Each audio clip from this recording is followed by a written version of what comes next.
Hello students, in this video we are going to revise EVS of Unit 1 for class 5. Okay, so let's start. Firstly, I want to say to everyone, all the students, please take a pencil and notebook with you and keep with you and write some important things. Okay, let's start from joints. Joints are places where two or more bones connect. Joints वहां पर होते हैं जहां पर एक या एक से ज्यादा bones connect होते हैं, right? Joints allow movement in body और joints हमारी body में movement allow करते हैं. अगर joints ना हो तो movement में काफी problem होगी, ठीक है? Types of joints: immovable and movable. Immovable means बच्चों जो move ना हो, and movable जो move हो जाए. Okay, need for joints, let's read कि joints की need क्यों होती है. ठीक है, joints are needed for us to be able to perform various action like walking, eating, etc. देखो joints की जरूरत काफी सारे actions के लिए होती है. जैसे चलने के लिए, eating के लिए, हम चलेंगे तो हमारी पूरी बॉडी मूव होती है, तो वहाँ हमारी बॉडी में कुछ मूवेबल जॉइंट्स होते हैं जिनकी हेल्प से हम मूव हो सकते हैं. Okay, next is joints help us move different body parts as required. और आपको पता है जॉइंट्स हमारी बॉडी पार्ट्स को अलग अलग तरह से जिस तरह हम चाहें उस तरह मूव करने में हेल्प करते हैं. Okay, for example the neck joint helps us in the moving our neck from side to side. जैसे हमारी नेक है, हम इसको ऐसे मूव कर सकते हैं, ऐसे मूव कर सकते हैं, तो हमारी नेक में भी तो जॉइंट्स हैं. अगर जॉइंट्स ना होते तो हम शायद इसको मूव नहीं कर पाते. Okay, let's talk about different types of joints. Ball and socket joints. Everyone please listen carefully. Ball and socket joint. It consists of two bones. इसमें दो हड्डियां होती हैं, दो bones से होता है. One bone is shaped like a ball. एक bone किस तरह की होती है, जिससे ball होती है उसकी shape ऐसी होती है. And the other bone is shaped like a cup. और दूसरी bone जो होती है उसकी shape होती है cup के जैसी. The ball fits in the cup and moves. तो बॉल के अंदर वो जो कप जैसी शेप होती है वो बॉल के अंदर फिट होती है और फिर वो मूव होती है. It allows movement in all directions. और इसी के कारण ये आप किसी भी डायरेक्शंस में मूवमेंट कर सकते हो. Okay, second is hinge joint. It consist of two bones. ये भी टू बोन्स कंसिस्ट होते हैं इसमें भी. One bone is like a cylinder. एक बोन सिलेंडर की तरह होती है. And rounded end the other bone is like a cylinder and hollow. दूसरी बोन भी राउंडेड होती है, सिलेंडर की तरह होती है, लेकिन वो अंदर से खाली होती है, होलो होती है, right? The rounded bone fits in the hollow bone. और जो राउंडेड बोन होती है वो होलो बोन के अंदर फिट होती है. And moves. और फिर वो तब मूव करती है. It allows movement in only back and fourth direction, not circular. ये सिर्फ पता है क्या करते हैं, आप इस जॉइंट से सिर्फ फोर डायरेक्शन में मूवमेंट कर सकते हो, नॉट सर्कुलर. और सर्कुलर में नहीं कर सकते. Examples: elbow and knee joints. You can see elbow and knee joints. Okay, pivot joint. It consists of a moving bone. इसमें moving bone होती है. This bone rotates freely inside the ring formed by another bone. ये bone इस तरह से freely rotate हो जाती है, लेकिन अंदर ही अंदर दूसरी bone की help से. It allows twisting movement around 180 degrees. और ये twisting movement के लिए आपको allow करता है जो 180 degrees तक हो सकता है. Example: neck and wrist joint. Okay, now gliding joint. It consists of two flat bones that can glide over each other. Okay, इसमें two flat bones होती हैं that can glide, जो एक दूसरे पर glide होती है. It allows smooth gliding movement between the two bones in any direction, up and down, left and right. Okay, like you can see examples: wrists, ankles and backbone. Okay बच्चों, now we will talk about the muscular system. अब देखिए, muscles are attached to the bones. Muscle हमारी bone से attached होती है. They contract and expand and pull the bones. और bones को खींचने में, इधर उधर मोड़ने में आपकी हेल्प करती है. Which helps us move. जो हमारी मूवमेंट में हेल्प करता है. ठीक है, There are about 650 muscles in the human body. हमारी बॉडी में कितनी मसल्स होती है? Around 650. Okay, there are different types of muscles which help in special movement of that part. और बहुत तरह की मसल्स होती है जो अलग अलग उसमें अलग अलग पार्ट में हमारी हेल्प करती है. Let's talk about the fine types of muscles, there are three different types of muscles found in the human body. First is cardiac muscles, smooth muscles, and the last one is skeletal muscles. Let's talk about skeletal muscles. इसको voluntary muscles भी बोलते हैं.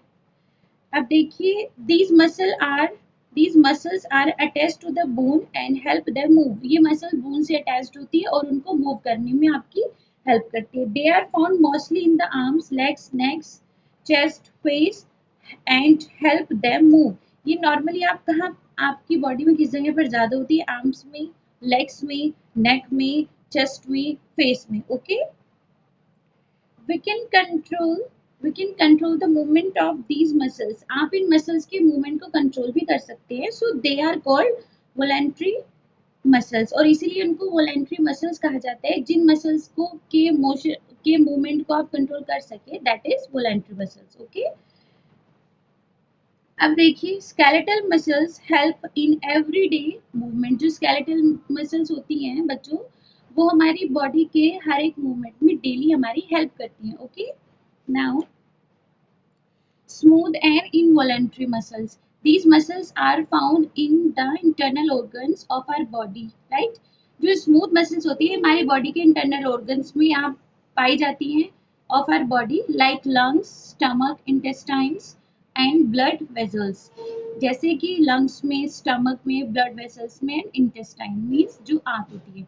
We cannot control the movement of these muscles. और बच्चों जो involuntary muscles होती हैं, आप इनके movement को भी control नहीं कर सकते, ये natural है. So they are called involuntary muscles और इसीलिए इनको involuntary muscles बोलते हैं. They are controlled by the nervous system which we will study in the next section. और आपको पता है इन muscles को control करने के लिए nervous system हमारी help करता है, जिसके बारे में मैं आपको आगे बताऊंगी. Okay, now the cardiac muscles. These muscles are found in the heart and are not attached to any bone. आपको पता है ये मसल्स हमारे हाथ में होती है लेकिन ये किसी बोन से अटैच नहीं होती है. Cardiac muscles are very strong and they don't get tired. और आपको पता है ये मसल्स हर समय काम कर सकती है और ये बहुत स्ट्रॉन्ग होती है, इनको थकान भी नहीं होती है. Cardiac muscles are involuntary in nature और ये involuntary होती है नेचर में, means we can control these muscles, right? Let's talk about functions of the muscular system. Okay, muscular system की कुछ functions की बात करते हैं. Helps us maintain our posture. हमारे posture को maintain करने में help करती है. The muscular system helps us move our body and do various activities. और हमारी body को move करने में और तरह तरह की activities करने में भी ये हमारी help करती है. Okay, when we feel cold, now listen to me carefully.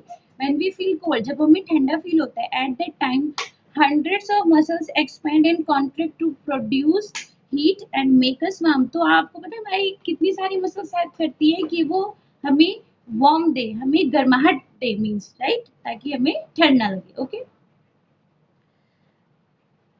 अब बात करते हैं nervous system. Okay, we know that if we touch a hot cup, आपको पता है जब हम एक गर्म चाय के या कॉफी के कप को टच करेंगे, we quickly remove our hand with the help of muscles. हम तुरंत अपने हाथ को उससे एकदम से ऐसे कर लेते हैं. ठीक है, muscles for of our muscles, bone and joints, और उसमें हमारी मसल्स, बोन्स एंड जॉइंट्स का पूरा रोल होता है. But have you thought who touch the muscles in our hand to contract so that we move our hand away? लेकिन आपने कभी सोचा कि किस तरह हमारी मसल्स को पता लगता है और किस तरह हमें एहसास होता है कि ये चीज हॉट है, तो उससे हम तुरंत हाथ हटा लेते हैं.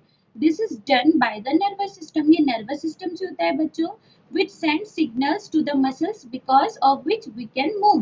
आपको पता है ये इस तरह से, जब हम इस तरह से किसी चीज को टच करते हैं या कुछ फील करते हैं, कुछ गर्म ठंडा इस तरह से, तो हमारी मसल्स को सिग्नल्स देता है नर्वस सिस्टम. ठीक है, जिसके जरिए हम अपनी बॉडी को मूव कर लेते हैं. अब देखो, this system collects information from outside, और ये आउटसाइड से इंफॉर्मेशन कलेक्ट करता है. The cup is hot and sends messages to the body, move your hand. Normally हमने गर्म कप को टच किया, फिर हमें हमारा नर्वस सिस्टम हमारी हेल्प करता है कि भाई ये तो बहुत गर्म है, मूव योर हैंड, फिर हम अपने हाथ को तुरंत हटा लेते हैं. तो ये नर्वस सिस्टम का काम होता है इस तरह से मैसेज या फिर इंफॉर्मेशन दे देता है उनको. ठीक है, हमारी बॉडी को.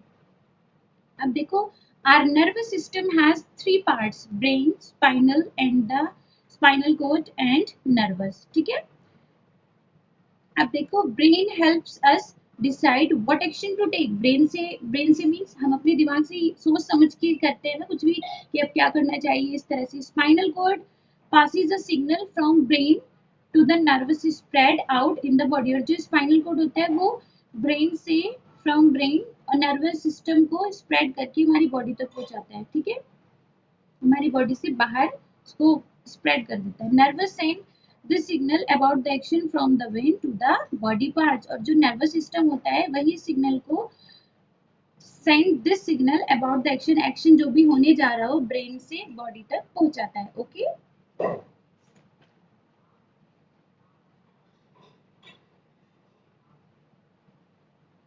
Okay, now let's talk about functions of nervous system. The brain, spinal cord and nervous work together to control the coordinate the different activities of the body। Body की जो different activities होती है brain और spinal cord उनको उनको coordinate करने के लिए उनको coordinate करता है, एक साथ काम करता है। The function can be divided into two categories, basic and advanced functions। two categories में divide हो जाते हैं, basic functions and advanced functions। अब देखिए, voluntary muscles control the nervous system controls voluntary muscles। nervous system जो voluntary muscles होते हैं उनको control करता है। अब देखिए, एडवांस फंक्शंस में क्या क्या हो जाता है, the brain is where intelligent is built. जहाँ पर दिमाग होता है वहीं पे अच्छा इंटेलिजेंसी पूरी हो जाती है वहाँ पे। It help us in learning and remembering what we have learned as memory.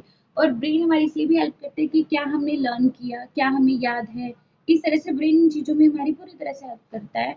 अब इमोशंस को लेके बात करते हैं। The brain is also where emotions are fed. और जो आपको इमोशंस फील करते हैं वो भी उसमें भी ब्रेन वहां पर भी पूरा यूज होता है। We feel different emotions such as happiness, anger and sadness depending on which part of the brain gets activated. जिस तरफ हमारा ब्रेन एक्टिवेट ज्यादा हो जाता है, आप उसी चीज को सोच समझ कर आपको वो नॉर्मली आप फील करते हैं। Okay, so students, I have completed unit 1 in EVS, and I'll request to all the students, please complete all the worksheet of unit 1. Class 5, please listen to me carefully and solve all the questions. There are many questions in worksheet and you all have book. Please complete your work. This is very important thing. After revision, your exams will be taken. So thank you so much and please do your work, complete your worksheets. Thank you so much.